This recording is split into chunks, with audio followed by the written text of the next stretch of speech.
ID コアとドライバーが届いたら、それは仮面ライダーへの招待状。デザイアグランプリ開幕。Entry. Entry. Entry. Entry.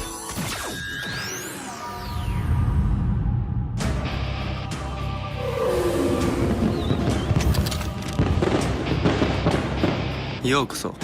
Ready. 俺の世界へ。新番組仮面ライダーギーツ。Hey, it's been a while. Yeah, I know y'all miss my luxurious voice. So, I decided to bless you all with my presence in the form of a short video of my favorite white fox. That's right, we're talking about my GOAT, Yoko Kurama from Yu Yu Hakusho. Now, many of y'all don't know this, but Yu Yu Hakusho is actually my favorite anime of all time. So I'm actually really excited to start talking about who is, admittedly my least favorite character, but still very great in his own right. What do you want? What do you mean we're not talking about Kurama? Geats! But the Yu. We can add that on the list later. Fine. I guess I'll talk about the other cool white fox in this video. Some see him as a rival, others a hero. Maybe he's something else entirely, but most know him as Ukiyo Ace, better known as Kamen Rider Geats. First of all, don't worry, Gohan Versus Zero is still on the way, hopefully dropping this year. I decided to take a small break from it though, so I can make this video in a hurry. Why you may ask? Well, there's this little indie show I like to watch called Death Battle. You probably never heard of it. It's only one of like the biggest independent animation channels on YouTube right now. It's really whatever. Currently, they're holding an event called the Death Battle Champions. A community event where the fans of DB submit their character to possibly make it into a full-blown DB episode. And out of the possibly hundreds of submissions, somehow, someway, Geats, not Ichigo, not Zio or Omazio, Geats made it into the top 16 and has first week immunity from being eliminated. So, safe to say, my boy Ace is doing far better than most people ever think he would. And ever since then, the community became obsessed with the guy. And you've seen, like, any clip from him?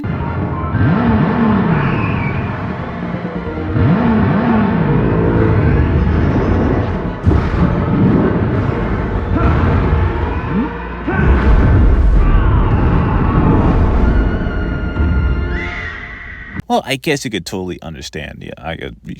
But while many are completely excited to finally see a Kamen Rider do so well, there are just as many understandably confused on what's this guy's whole deal, and more importantly for this vid, where the hell does he even scale? And that, of course, that's where I come in. Here to be that vocal guide for you for when you tell your bud that this guy in the glorified fursuits, biggest matchups are against Sephiroth, Bayonetta, Liu-Kang, and a fucking Fate character, and have them not look at you crazy. So, hi, I'm Ultima, and I'm here to show the highlights of the man to win it all. Let's go. Ukiyo Ace, better known as Kamen Rider Geats, is a popular actor playboy who commonly participates in the tournament known as the Desire Grand Prix, a competition held by people far beyond their time, traveling to different time periods to grant their lucky participant their wish to make their ideal world. Confused on what the hell any of that means? Okay, let me explain real quick. So imagine being a random citizen until one day some weirdo walks up to you with a Desire driver and an ID core, your personal qualification badge for the DGP, which also holds all your memories from the tournament, and randomly says, "You're a Kamen Rider." You, as a Kamen Rider, gets transported into a room with tons of unfamiliar people, being told you may write down your wish with a promise that if you win, it will be granted. Literally any wish. Want to be rich? Find true love? Have the rest of the world be like current America? All totally possible. You play this tournament all the way to the end through various challenges against a mysterious Yamato.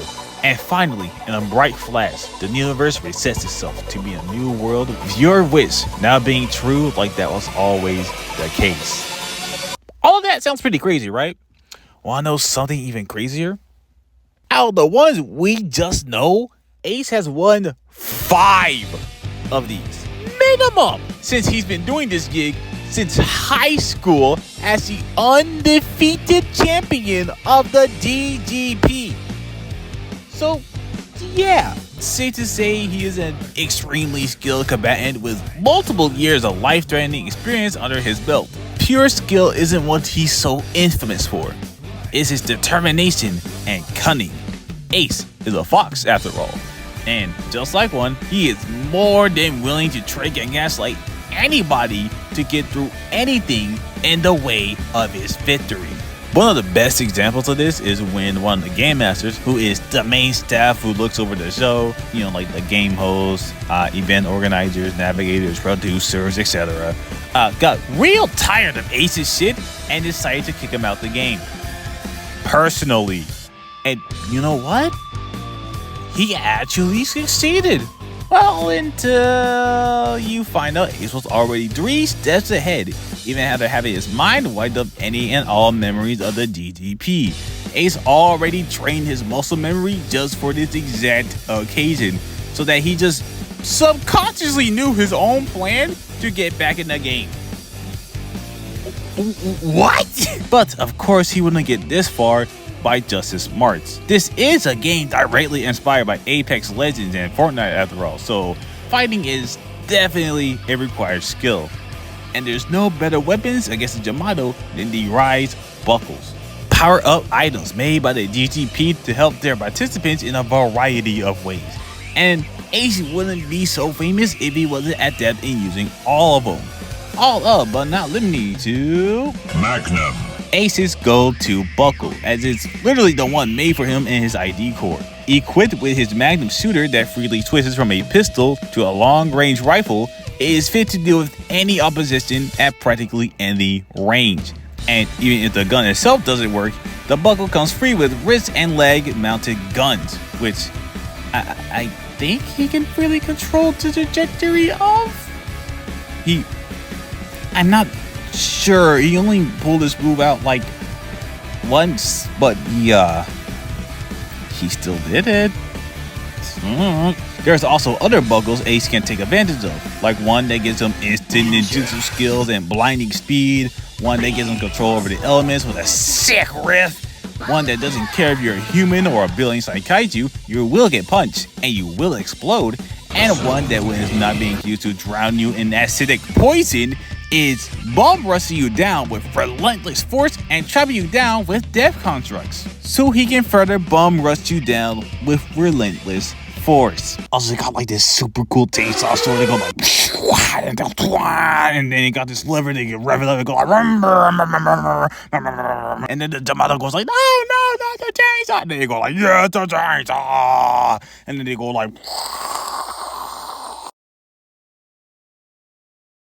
while these armors are impressive in their own right, unless you're a very vengeful bull guy, you can only go so far with just one buckle, which is exactly why the Desire Driver was made to use the power of 2 buckles at the same time, one for the top and one for the bottom, and both can be revolved around at any time. Versatility is the name of the game here, and it's a game you'll need to master if you're going against threats that could destroy the world. There's also more powerful special buckles the DGP gives out for their players for more challenging events when their so precious Kamen Riders needs an extra boost. Special buckles just as Ace's personal favorite buckle, as it excels in increasing his speed and magnifying his attacks with twin boosters on either his arms or legs. With just the right combination, the boost buckles can even amplify the weapons and abilities of the user. And if that's not enough, Geats can go all out with a state that multiplies all of his stats by 10. And if you think that's hyperbolic, here's a clip of Madam Geats only shooting off a tendril of a giant fortress.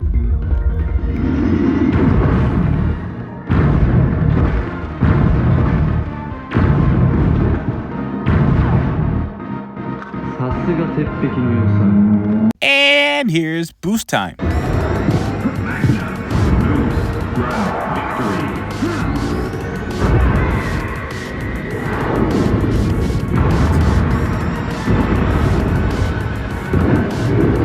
You know, if anything, 10 times might be a low ball.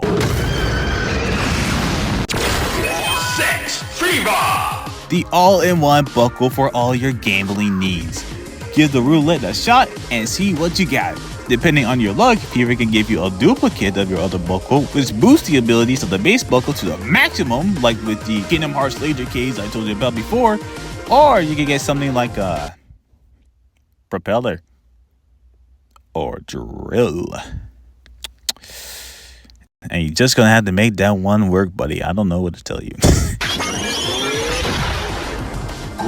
The first actual super form of Geats, while it may seem like he's been reverted back to his entry form, don't worry, as a rising form it's actually just as strong as a regular buckle, and is equipped with a rising sword, along with being downloaded with the instant know-how to use it. Once enough energy is charged into the sword by fighting, Geats can lock the buckle attached to the rising sword and use the command buckle's full power. In this command state, Geats can freely swap between the command jet and the command cannon modes, instantly targeting the weak spots of any opponent and overwhelming them in brutal explosive force and blindingly fast speeds. But even these powers weren't enough, as when his greatest rival betrayed the DGP and made a Grand Prix of his own with the Yamato, Ace was driven into a corner. But, like the cunning fox he is, he always has a backup plan. 4 lifetimes worth of it, actually, as he raises his boost buckle high and calls upon the power of wishes from previous lifetimes. 4 boost buckles appear from space and fuses into a form that should have never existed. Boost Mark 2. Born from the combined power of 5 boost buckles from across time and space, Ace gains a power that pushes the limits of the human body. Hell, space itself can't even handle. As an Ace activates boost time, which I don't think I need to explain is a 50 times multiplier now, he achieves speed so fast it causes a time difference phenomena between himself and all of reality. Confused on what the hell that means? Understandable. Let me put it simply. Due to Einstein's law of relativity, the closer you reach the speed of light, the slower you perceive the time around you, until the world eventually just stops. Geats, without even activating boost time, was already perceiving the world at speeds far slower than usual. And when he does activate boost time, he is more than likely reaching the speeds in which the reality he perceives, moving at a completely different dimension of time than anyone else. Very easily arguing FTL speed of movement. And even take the statement very literally, then at this point, Ace is actively moving at speeds the universe can barely react to, and in that aspect, is essentially forcing himself into the future with nothing but pure speed alone. Speeds so much faster than light, it is damn near immeasurable. And that's just one side of what the buckle can do. Once he revolves this baby around, he becomes his persona that can fly around at light speed. Okay, next form. Actually, before we go on, I know you must be asking a little question. What did I mean with the whole wishes from a past life? How would they know to make these wishes so far in advance? Hell, how would Ace know about these wishes in the first place? Well, there's something about Ace I may or may not forgot to tell you about. He is far more than the most popular celebrity on the planet. He is the latest in a long line of reincarnations as a son of the DGP's previous navigator, all the way back in 21 BC. All until one day his father was erased from existence, and the mother who whisked him into existence suddenly disappeared on Ace, leaving behind only a single gold coin. But Ace was never one to give up. Knowing that the DGP is a time-traveling organization, and knowing people from said future can live for God knows how long, Ace knew his mother could never truly be gone. And so he searched, and searched, and searched, all the way to his first death. But even death can't keep Ace away from his goal, as with sheer willpower alone, Ace was able to bring his memories from his previous life into his next life, and a life after that, and a life after that. Some lives he spent fighting in the DGP, other lives he just keeps to himself.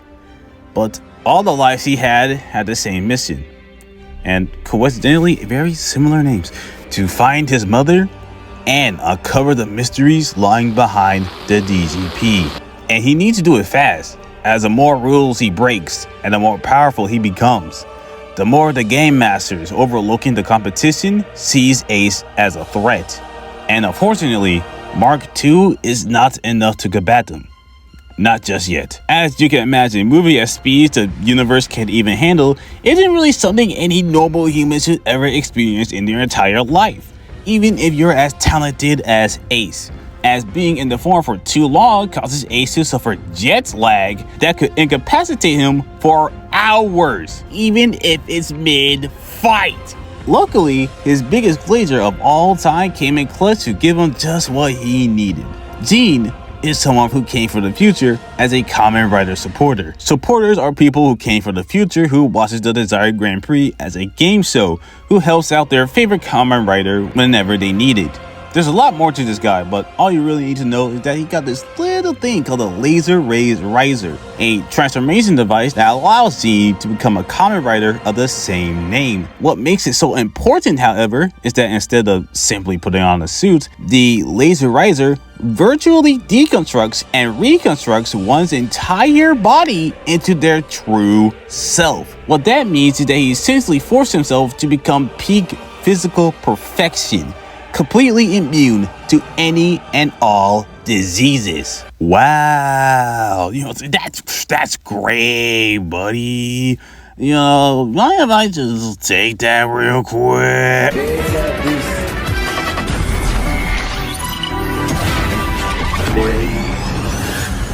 Fight. In this form, Geats gets all the insane power and speed of Mark II with none of the drawbacks, thanks to also taking all the powers of Gene and erasing all forms of jet lag, or any poison for that matter, from the body. The form is also covered in a metamaterial armor, which is a substance from the future that is harder and lighter than diamonds. Cause of course it is. In his form, he's just as fast as before, arguably even faster, and with Gene's powers, Ace can now distort space-time to manipulate things like matter and raw energy, fly, pretty much psychokinesis by manipulating the vectors of anything he touches, and even duplication. With all of this power in his hands, Ace is finally ready to declare his war with the DGP. And for those who didn't totally believe in the FTL scaling I gave before, don't worry. As soon as he starts fighting the producers, he dodges the lasers they consciously shoot out in base. And yes, they are real lasers. They fire in a straight line, they emit light to heat, can bounce off reflected surfaces. They're lasers. Let's move on to the big plot twist. But they explode. What? How can they be lasers if they explode? Huh. Well, there's a pretty simple explanation for that. As well, yes, there has been times where the lasers explode. There has been times where the lasers simply cut and burn through anything like regular lasers. And the technology used in the photo here are just a downgraded version of the final boss, who verbatim shoots out gamma rays, which Geats also dodges in base. So it's most likely that 1, the beams glare, gazer, and regas shoot out are different types of beams. Some are light speed and some aren't. Either way, Geats is still FTL, or they're all lasers. They just explode sometimes because it hasn't ever occurred to you that exploding is cool as fuck. Yeah? Thank you. Let's move on. As Geats became more and more of a threat, the founders of the DGP called for drastic measures. The Grand End. An event in which the DGP erases an entire time period from the timeline as they travel and move the game show to another point in time. And how they achieve such an event is with the same thing they use to reset the world and grant their wishes. The goddess of creation. This being, under the control of the rich and powerful, is responsible for everything. Every wish, every reset, every death was their doing. And this thing, this god, was Ace's mother. The person he was searching for all this time, for thousands of years, was practically in front of him this entire time, and he was too blind to see it. And now that he finally has a chance to see her, it's only when she's being forced to destroy the world she loves, including herself. This broke Ace and awakened the latent powers of a god within him in a blinding yet desperate rage to save his mother, but it was not enough. Instead of giving up, he chose to take on a new role as a destroyer and a creator. A god who will recreate the world without the corruption of the rich and powerful, but instead a free world where anyone can achieve their desire and have their wishes come true. And with this new resolve and one last talk with his mother, Ace takes the stage and unleashes his full. As the god of creation, or Genesis, same thing, Ace is capable of all the crazy stuff his mother was capable of just by transforming in an empty universe that was already erased by the Grand End. No Earth, no stars, nothing. Yet, he was able to bring all of it back. He is capable of all of this thanks to something called the Gleam, or Gira Gira, an invisible force of energy composed from the collective emotions and desires of humanity. The more people believe in Ace and his gods, the more people fight for their desire. The more people wish for the good ending they believe they deserve, the more powerful Ace becomes. And with the Gleam, Ace can essentially do anything he wants. Capable of speed so much faster than a laser boost, it might as well be teleporting? Check. Actual teleportation? Check. Matter manipulation. His eyes can see the invisible. He can hear across the world, walk on air. His little pea shooter got upgraded to a fucking particle cannon capable of 900,000 shots per minute. And with the 9 tails he gained as a god, he can control and accelerate the events of destruction and creation. He can turn glass into rubber, shatter it, and then reform it as if no damage happened. Or quite literally plant you into the ground with the tails. And somehow he's even capable of more processing power than the most powerful quantum computers from the future. To put that into perspective, Kamen Rider 02, who is written by the same writer as Geats, his main ability is that his brain becomes a quantum computer capable of computing 2 trillion calculations of attack plans in just 0.01 seconds. And even the fastest supercomputer of our time, the El Capitan, is capable of 1.72 quintillion calculations per second. And Geats is packing more processing power than both. But most importantly, he has access to reality warping and wish granting. As long as there is desire in the world, Ace can manipulate the very universe or grant himself wishes with pretty much zero consequences. If the opponent he's fighting is stronger than him, he can simply wish himself to become just as strong or even stronger than his opponent. If he's ever killed or erased from existence, he can simply wish himself back. We know he can do this because his sister, who has the same power as he does, wished him back from nothing on complete accident. And to add insult to injury, he can erase you from existence, either by crushing you in a black hole or just flat out disintegrating you from the inside out. Oh, and as a literal god, they tend to have a immunity to any of all time hacks as they transcend the concept entirely, says Ace while walking another guy, actively reversing time. And with these powers, Ace finally completed his mission. he dismantled the entire Desire Grand Prix, and with one final reset to the timeline, he created a universe where everyone can live with the choices they want to make, and with the wishes they want to achieve, as long as they have the desire to do it. Wait. Before we go, why don't we talk about the whole timeline reset thingy, as it's a little bit more complicated than you may think. See, usually a timeline is big enough to count as a singular universe across all of time and space. But with the statement of oh my god, not this guy again. Okay, fine.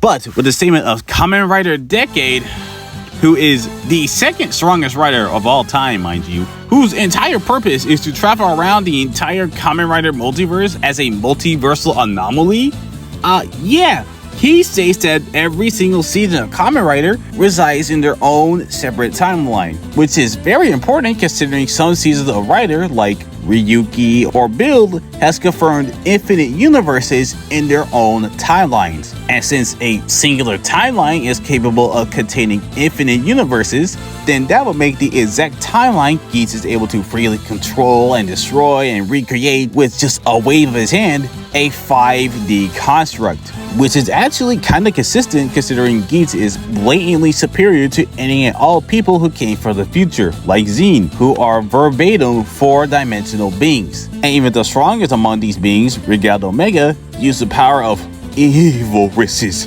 from the most terrible power source known to man. Rich people.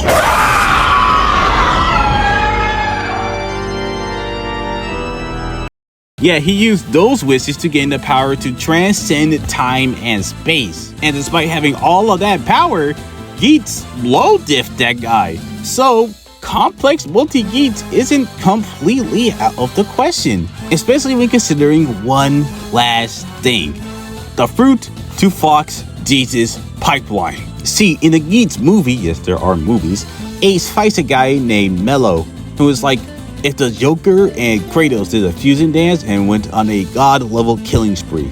And in the novel, yes, there's a novel about the guy who is Mello, it's revealed that before the events of the movie, both Ace and Kota, who is Kamen Rider Gaim, by the way, were on the same hit list and treated an equal amount of attention to the God Killer, implying that Ace and Kota are in similar levels of power. Well, it may be a stretch considering Mello never even met Kota, and when he tried to fight Ace with like 70% of his power stolen, he still got his ass whooped. But there are some interesting similarities between the two that would be hard to miss.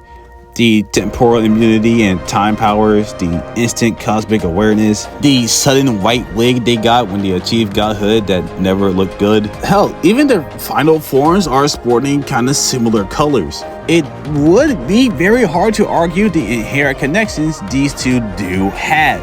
Meaning, it is possible that anything Kota can do as a man of the beginning, Ace can replicate as a god of Genesis, which is really important when considering the Gaim novels, in which Kota one-shotted Saber.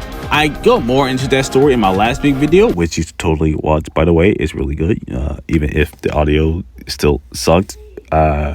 But, TLDR, scientists turn goddess bomb causes the third impact on Evangelion to become a god like Kota. Guy actually succeeds in project and becomes an omnipotent being beyond the concepts of time, space, life, and death, and essentially the entire Kamen Rider multiverse and their timelines. Kota then one-shotted said omnipotent being and erased him from existence, giving him, and by extension Ace, 6D to 7D levels of power. And that, ladies and gentlemen, is me going way over the limit I originally set myself for this video. God fucking damn